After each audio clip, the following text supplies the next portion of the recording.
আজ দুপুরে বসে গেছি শাক বাছতে। চানা শাক এগুলো।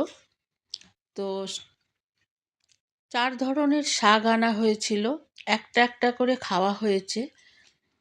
সবার পরে এই শাকটা খাচ্ছি। তো এই শাকটা বাছতে যেয়ে দেখলাম শাকটা একটু নষ্ট নষ্ট হয়ে গেছে। কিন্তু ফেলতে তো মায়া লাগে, যার জন্য একটু সময় ধরে শাকগুলোকে বেছে নিচ্ছি। তো ফেলা যাচ্ছে অনেকটাই। তো যেটুকুন শাক আসে সেটাই ঠিক আছে। তো সেই জন্য শাকগুলোকে একটু বেশি সময় ধরে শাকগুলোকে বেছে নিচ্ছি। তো প্রায় হয়ে গেছে এখন। অনেকক্ষণ ধরেই বসেছি এই শাকগুলো বাছতে। একবার তো ভাবলাম যে না, শাকগুলো ফেলেই দিই।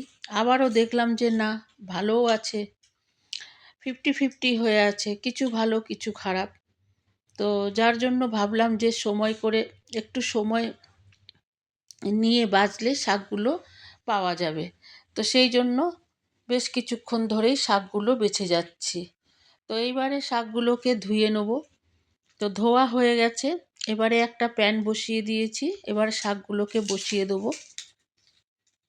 আর এদিকে আমি একটুখানি স্যালাড করব বলে টমেটো, পেঁয়াজ, কাঁচা লঙ্কা এই সমস্ত কেটে নিচ্ছি।